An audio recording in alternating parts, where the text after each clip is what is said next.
Chapitre 1. Casablanca, mars 1956. Adolphe Di Meglio leva les yeux vers le plafond pour la 10e fois et soupira. « Mais qu'est-ce qu'ils ont ce matin ?» Les gosses du dessus braillaient depuis 8 heures du matin par intermittence, mais bizarrement, on ne percevait aucun bruit, ni aucun mouvement à l'étage. On était dimanche et le soleil du matin commençait à forcer le passage à travers les persiennes.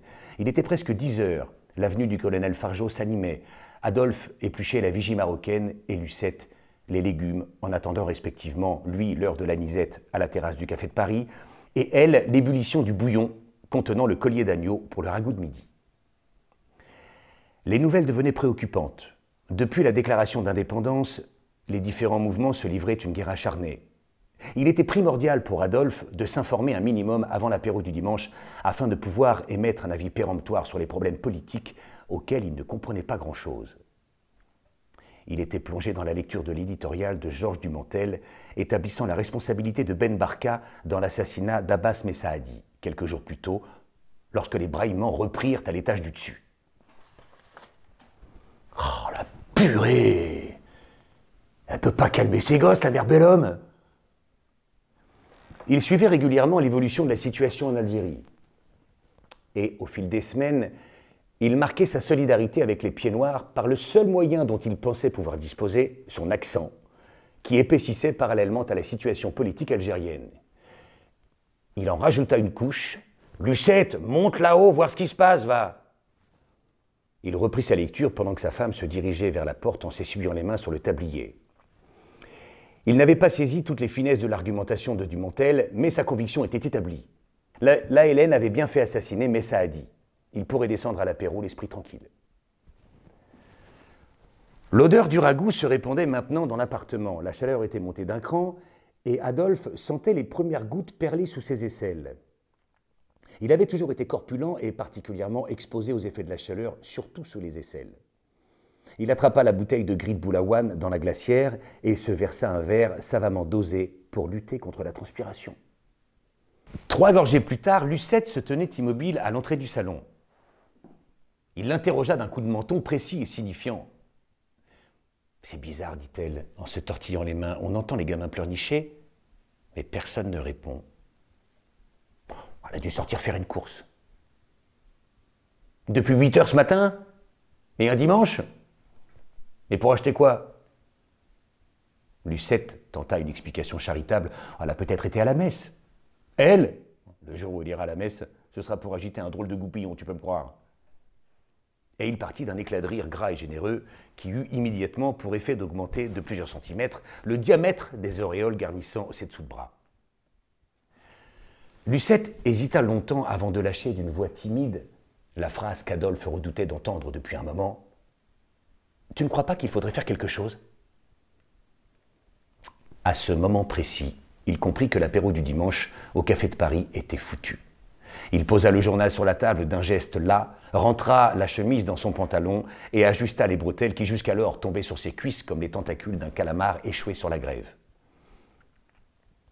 Il partageait l'inquiétude de sa femme, mais opéra une dernière tentative sans grand espoir de sauver le déroulement routinier de son dimanche matin. « Et le Pierrot, qu'est-ce qu'il fout? Il ne peut pas s'occuper de ses gosses? Tu sais bien qu'il est parti depuis 2 semaines à la métropole pour son travail. » À ce moment, l'un des 2 frères se remit à hurler au-dessus de leur tête. Cette fois, Adolphe accepta l'idée d'une capitulation honorable et soupira. « Qu'est-ce que tu veux qu'on fasse ?» Le gamin semblait s'étrangler de sanglots là-haut et Lucette s'enhardit. « Va chercher Hassan. Il arrivera bien à ouvrir la porte. J'ai vraiment une mauvaise impression. » Elle entendit son mari descendre l'escalier en grommelant à la recherche du serrurier et ferma le gaz sous le ragoût. Elle aussi avait compris que ce dimanche matin serait tout sauf ordinaire.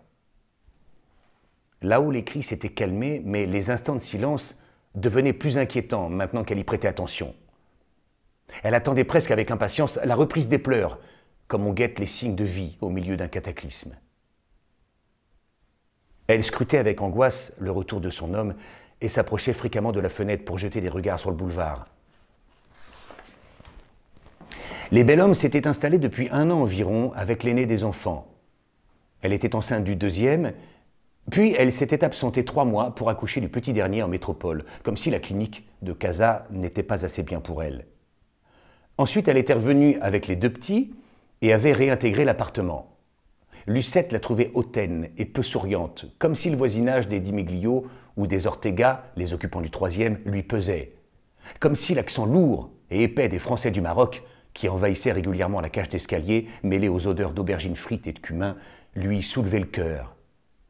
Pierre, son mari, était plus à son aise dans cette ambiance. Du reste, tout le monde l'appelait Pierrot. Personne n'en parlait ouvertement, mais chacun trouvait le couple bizarrement assorti. Juste au moment où les gémissements reprenaient à l'étage, elle entendit des pas lourds dans l'escalier. Hassan avait du mal à monter les marches et soufflait comme un dromadaire asthmatique. Il était petit et gros, et on se demandait à le voir comment il pouvait ne pas s'emmêler les babouches à chaque pas dans sa djellaba qui traînait par terre. Il tirait derrière lui une énorme besace en cuir pleine d'outils métalliques qui cliquetaient à chaque marche. La lente ascension avait été bruyante et la famille Ortega au complet, alertée par ce remue-ménage, était penchée sur la rampe. Hassan s'excrima longuement sur la serrure. Il faut dire que s'il était un bricoleur assez habile, il n'était pas plus serrurier qu'aucune des autres personnes présentes. Si l'on avait un problème de plomberie, on allait quérir Hassan le plombier et le soir même, il pouvait se transformer en Hassan le mécanicien si la moto de l'un des habitants du quartier avait du mal à démarrer. Lucette mit au courant les Ortega pendant qu'Hassan, qui aurait souhaité un peu de silence pendant l'intervention, grimaçait en brutalisant le verrou. Au moment où la porte céda, chacun se tut, comme pour souligner par ce silence pesant la gravité de l'instant. Monsieur Ortega fit rentrer, sans trop savoir pourquoi, ses 3 filles dans l'appartement et revint se pencher à la rambarde. Sa femme descendit rapidement à l'étage inférieur, ce qui rassura quelque peu Adolphe et Lucette, qui du coup se sentirent moins seuls. Ils pénétrèrent timidement et en file indienne dans l'entrée, puis traversèrent la salle à manger pour se diriger doucement vers la chambre des enfants, d'où s'élevaient maintenant de courts gémissements.